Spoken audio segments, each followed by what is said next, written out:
प्यारे बच्चों,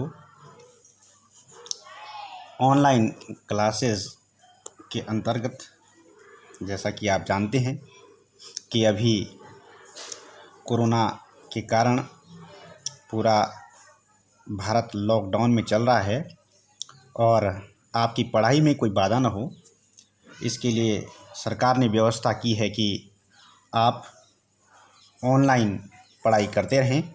तो आशा ही नहीं, पूर्ण विश्वास है कि आप जो हैं अपने घरों में स्वस्थ होंगे और आपका पूरा परिवार स्वस्थ होगा।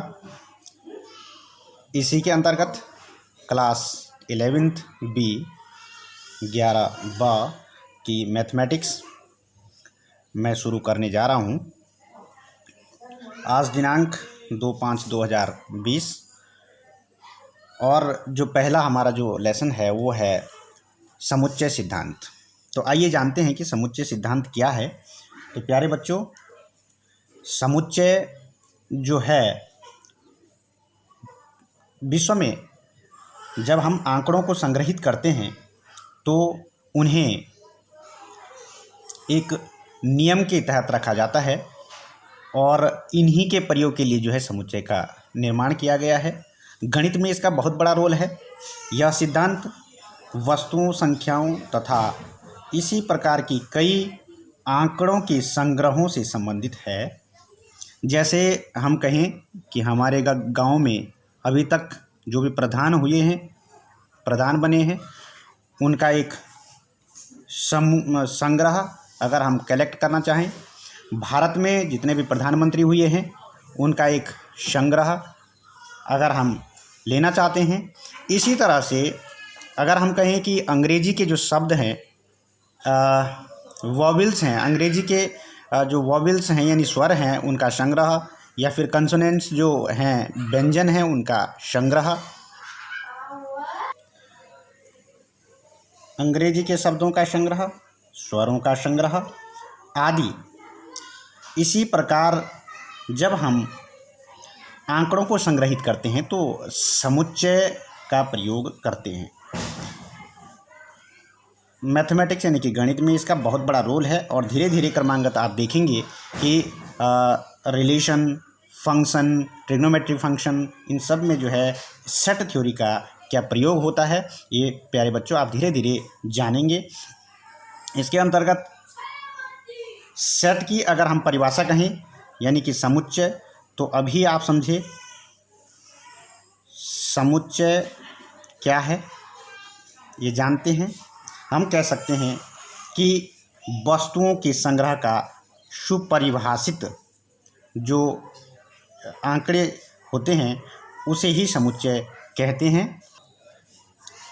वस्तुओं के सुपरिभाषित संग्रह को समुच्चय कहा जाता है।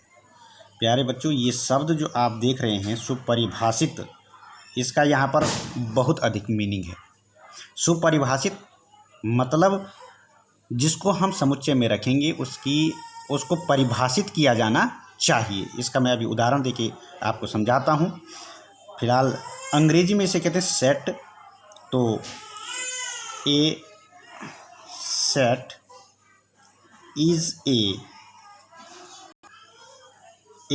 Is a well defined collection of objects. A set is a well defined, यहाँ पर भी जो वेल डिफाइंड शब्द है इसका मीनिंग समझेंगे। कलेक्शन यानी कि संग्रह ऑफ ऑब्जेक्ट्स।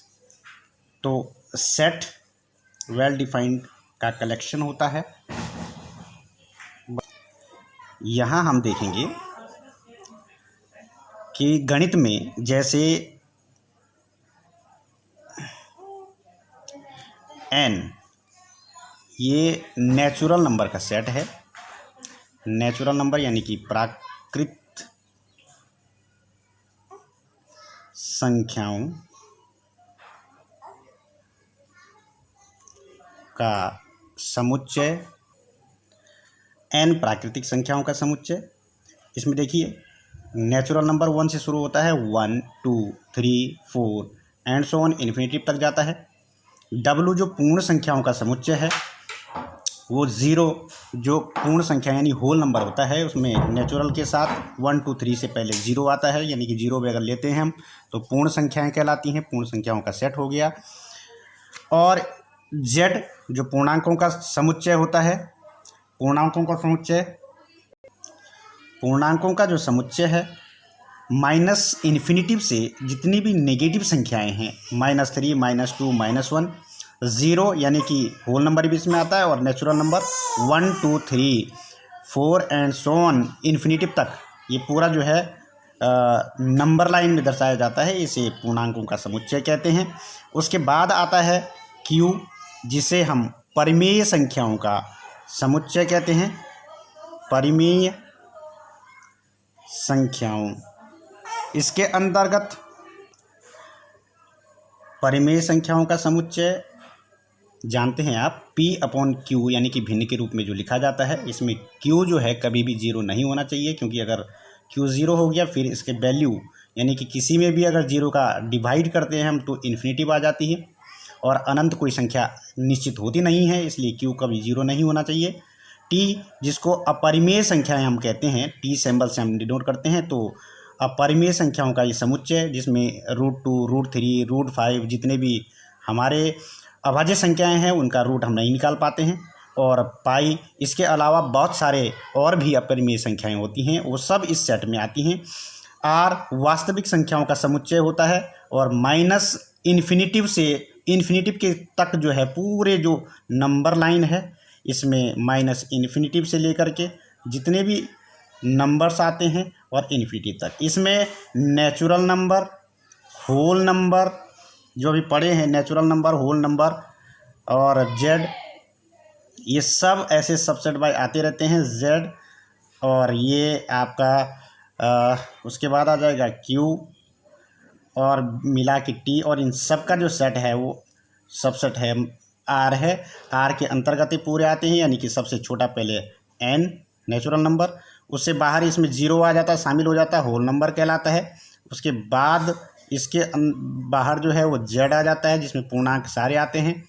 और उसके बाद जो है ये आता है आपका जेड जो कि एक पूर्णांकों का आ गया।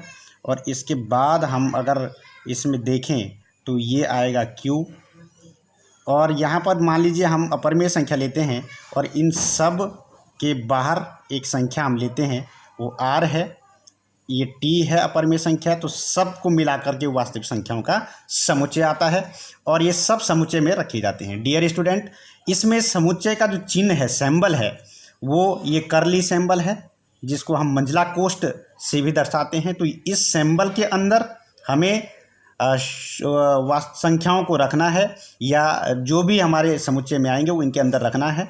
और समुच्चय में खास बात है, कोई भी संख्या रिपीट नहीं होती है, एक बार ही उसको लिया जाता है।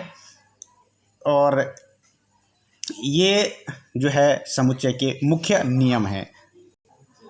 डियर स्टूडेंट, समुच्चय को हम पहचानना सीखेंगे। जैसे भारत के महान बल्लेबाजों का समुच्चय, तो ये समुच्चय नहीं गिना जाएगा, क्योंकि महान बल्लेबाज किसी के लिए कोई हो सकता है और किसी और के लिए कोई हो सकता है। माना मैं वीरेंद्र सहवाग को महान बल्लेबाज कहूँ तो आप उन्हें महान हो सकता ना माने, तो इसमें जिसमें विरोधाभास होता है उनको हम समुच्चय के अंतर्गत नहीं लेते हैं। जैसे भारत के हिंदी साहित्यकारों का समुच्चय जो प्रसिद्ध हैं, प्रसिद्ध सारे ही प्रसिद्ध मान सकते हैं या कुछ उनमें से कुछ लोग ऐसे मान सकते हैं कि कुछ प्रसिद्ध हैं। जैसे साहित्यकार जो भारतेंदु हरिश्चंद्र है, मैं उन्हें प्रसिद्ध मान सकता हूँ, दूसरा व्यक्ति नहीं मान सकता, तो विरोधाभास यहाँ पर भी है, तो ये समुच्चय में नहीं आएगा।